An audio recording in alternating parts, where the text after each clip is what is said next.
किसी को परिवार में प्रोस्टेट कैंसर का हिस्ट्री है, परिवार में किसी सदस्य को या जो खून से रिलेटेड हैं, जिन किसी सदस्य को प्रोस्टेट कैंसर हुआ है, तो उसमें नेक्स्ट जनरेशन में जो है आपका प्रोस्टेट कैंसर का रिस्क बढ़ जाता है।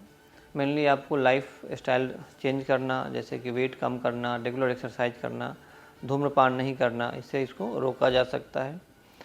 इसके अलावा इम्पॉर्टेंट है कि कुछ दवा का भी अभी रिकमेंडेशन तो नहीं है, लेकिन हाँ देखा गया है कि उन दवा को यूज करने से भी प्रोस्टेट कैंसर का रिस्क कम हुआ है, जैसे फिनास्टेराइड, ड्यूटेस्टेराइड। इनमें ब्लड आना, जिसको हिमेचूरिया कहते हैं, हिमेचूरिया हो सकता है।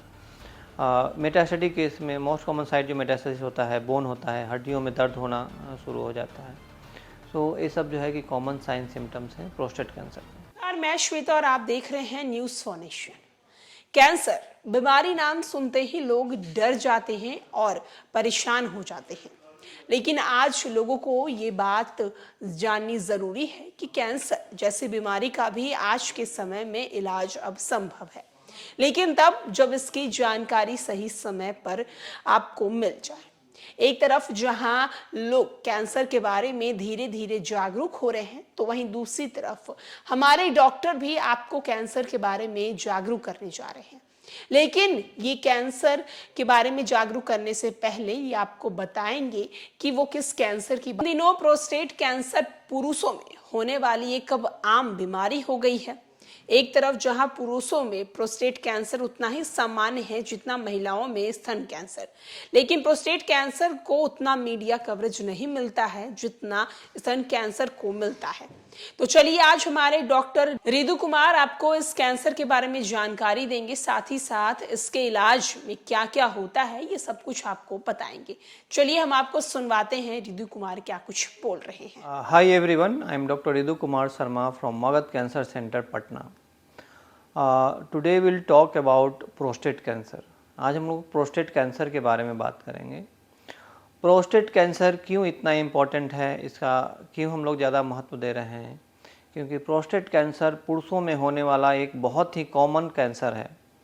जिस तरह से महिलाओं में स्तन कैंसर कॉमन है, उसी तरह से पुरुषों में प्रोस्टेट कैंसर कॉमन है। जो लाइफ टाइम रिस्क है प्रोस्टेट कैंसर का, वह है कि हर 8 में से एक पुरुष को पूरे लाइफ टाइम में प्रोस्टेट कैंसर होने का रिस्क है। तो हर 8 में से एक पुरुष को प्रोस्टेट कैंसर का रिस्क है। लेकिन जितना मीडिया अटेंशन, जितना बात हुआ स्तन कैंसर के बारे में, उतना मीडिया अटेंशन प्रोस्टेट कैंसर को नहीं मिला। सो इसलिए प्रोस्टेट कैंसर का लोगों को अवेयर करने का ज़रूरत है, लोगों को जागरूक करने का ज़रूरत है, जिससे कि प्रोस्टेट कैंसर को अर्ली स्टेज में डायग्नोस किया जाए।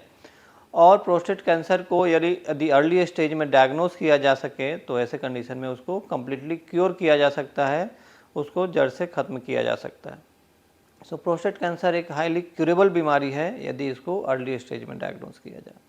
इवन एडवांस स्टेज में भी जो पेशेंट आते हैं उनमें मल्टीपल ट्रीटमेंट ऑप्शंस अवेलेबल हैं, बहुत तरह के ट्रीटमेंट का विकल्प अवेलेबल है, जिससे कि उनका क्वालिटी ऑफ लाइफ इम्प्रूव होता है और पेशेंट की आयु बढ़ती है इलाज कराने से।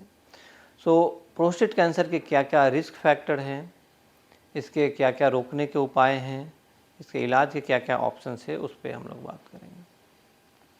सो प्रोस्टेट कैंसर के होने के क्या क्या रिस्क फैक्टर्स हैं, किन किन कारणों से प्रोस्टेट कैंसर का रिस्क बढ़ जाता है, उनमें सबसे पहला है फैमिली हिस्ट्री। यदि किसी को परिवार में प्रोस्टेट कैंसर का हिस्ट्री है, परिवार में किसी सदस्य को या जो खून से रिलेटेड हैं, जिन किसी सदस्य को प्रोस्टेट कैंसर हुआ है, तो उसमें नेक्स्ट जनरेशन में जो है आपका प्रोस्टेट कैंसर का रिस्क बढ़ जाता है। और भी बहुत सारी बीमारियां होती है जो कि आनुवंशिक होती है, हेरिडिटरी होती है।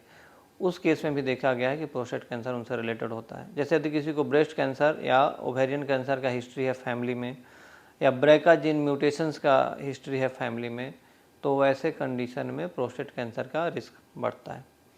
हाँ, इसके अलावा जो मेन फैक्टर्स हैं ओबेसिटी, ओल्ड एज जो है कि एज बढ़ने के साथ प्रोस्टेट कैंसर का रिस्क बढ़ता है। अधिकांश जो पेशेंट प्रोस्टेट कैंसर से आते हैं वो मेनली 6th या 7th डिकेड में होते हैं। 60 साल के ऊपर वाले में इसका रिस्क ज़्यादा होता है। मोटापा या ओबेसिटी से भी बहुत सारे कैंसर का रिस्क बढ़ता है, जैसे ब्रेस्ट कैंसर का, प्रोस्टेट कैंसर का। सो प्रोस्टेट कैंसर का रिस्क मोटापा बढ़ने से बढ़ता है। तो इसलिए कहा जाता है कि आप रेगुलर एक्सरसाइज करो, एक हेल्दी वेट मेंटेन करो, इससे कैंसर का रिस्क कम होगा। ये जो है कि मेन रिस्क फैक्टर है प्रोस्टेट कैंसर का। इसके अलावा मेटाबॉलिक सिंड्रोम्स में भी प्रोस्टेट कैंसर का रिस्क बढ़ जाता है। धूम्रपान या स्मोकिंग करने से भी प्रोस्टेट कैंसर का रिस्क बढ़ता है। अब हम लोग बात करेंगे कि प्रोस्टेट कैंसर को रोकने के प्रिवेंशन के क्या क्या उपाय हैं। प्रोस्टेट कैंसर प्रिवेंशन का क्या क्या उपाय हैं।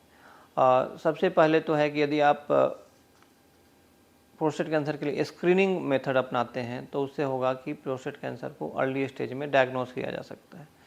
और प्रोस्टेट कैंसर का स्क्रीनिंग जो है बहुत ही आसान है।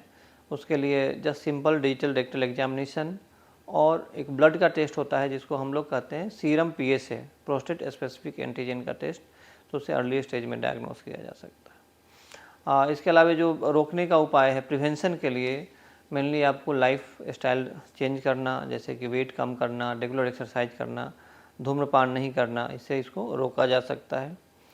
इसके अलावा इम्पॉर्टेंट है कि कुछ दवा का भी अभी रिकमेंडेशंस तो नहीं है, लेकिन हाँ देखा गया है कि उन दवा को यूज करने से भी प्रोस्टेट कैंसर का रिस्क कम हुआ है। जैसे फिनास्टेराइड, ड्यूटेस्टेराइड से भी इसका रिस्क कम हुआ है, कुछ स्टडीज में आया है।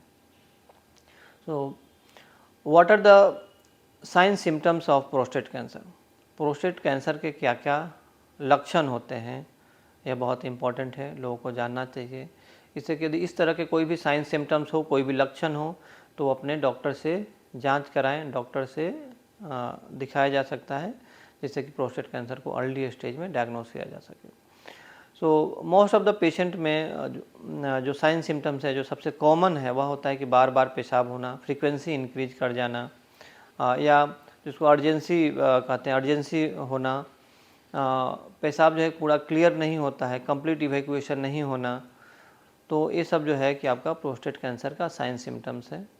एडवांस स्टेज में हो सकता है कि यूरिन में ब्लड आना, जिसको हिमेचूरिया कहते हैं, हिमेचूरिया हो सकता है। मेटास्टेटिक केस में मोस्ट कॉमन साइट जो मेटास्टेसिस होता है, बोन होता है, हड्डियों में दर्द होना शुरू हो जाता है। ये सब जो है कि कॉमन साइन सिम्टम्स हैं प्रोस्टेट कैंसर के। यदि कोई भी ओल्ड एज पेशेंट हैं, 60 साल के ऊपर का एज है, और उनको इस तरह से लोअर यूरिनरी ट्रैक्ट सिम्टम है, जैसे पेशाब का बार बार आना, अर्जेंसी होना, पेशाब के साथ खून आना, या पेशाब का रुक जाना, तो उसमें प्रोस्टेट कैंसर के लिए जांच होना ज़रूरी है, उन्हें प्रोस्टेट कैंसर भी हो सकता है। तो ये सब मेन साइन सिम्टम थे प्रोस्टेट कैंसर के। अब यदि प्रोस्टेट कैंसर का शक है तो उसको कैसे डायग्नोस किया जा सके, क्या क्या टेस्ट अवेलेबल है, क्या क्या विधि अवेलेबल है, उस पर हम लोग बात करेंगे। तो यदि प्रोस्टेट कैंसर का संदेह हो, प्रोस्टेट कैंसर का सस्पिशन हो, तो पेशेंट को प्रोस्टेट का बायोप्सी कराना चाहिए। बायोप्सी से या कंफर्म होता है कि कैंसर की बीमारी है या नहीं है, बायोप्सी। इसके अलावा कुछ इन्वेस्टिगेशन ज़रूरी होते हैं, जिसको हम लोग कहते हैं स्टेजिंग वर्कअप के लिए, कि प्रोस्टेट यदि कैंसर है तो किस स्टेज में है।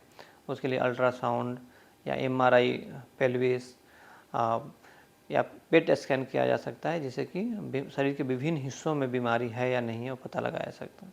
पेट स्कैन में भी एक स्पेशल टाइप का पेट स्कैन अभी है प्रोस्टेट कैंसर को, PSMA पेट स्कैन है। यदि पेशेंट PSMA पेट स्कैन नहीं करा सकता है तो और भी simple method like bone scan कराया जा सकता है, जैसे कि हड्डियों में बीमारी है या नहीं है पता लगाया जा सकता है। ये सब मेथड था मेटास्टेटिक वर्कअप का, ये जानने के लिए कि बीमारी किस स्टेज में, इसको स्टेजिंग वर्कअप कहते हैं। अब पेशेंट का डायग्नोसिस भी हो गया बायोप्सी से, आपका स्टेजिंग भी हो गया। अब नेक्स्ट आता है कि ट्रीटमेंट क्या क्या विधि अवेलेबल है। ट्रीटमेंट जो होता है प्रोस्टेट कैंसर में वह मल्टी मोडेलिटी ट्रीटमेंट होता है। यदि प्रोस्टेट कैंसर लोकलाइज्ड है तो ऐसे कंडीशन में सर्जरी से भी प्रोस्टेट निकाला जा सकती है, इसको प्रोस्टेक्टेक्टमी कहते हैं। बट अधिकांश जो पेशेंट हमारे पास आ रहे हैं या हॉस्पिटल्स में आते हैं, वह एडवांस स्टेज में होता है, जिसमें कि रेडिकल सर्जरी संभव नहीं होता है। वैसे कंडीशन में पेशेंट का इलाज करने के लिए और भी विधि है, जैसे उनको हार्मोनल थेरापी, जो कि अधिकांश जो केसेस होते हैं हार्मोन ड्रिवेन होते हैं, हार्मोन सेंसिटिव है तो उनमें हार्मोनल थेरापी दिया जाता है। इसके अलावा कीमोथेरापी, रेडियोथेरापी का रोल है।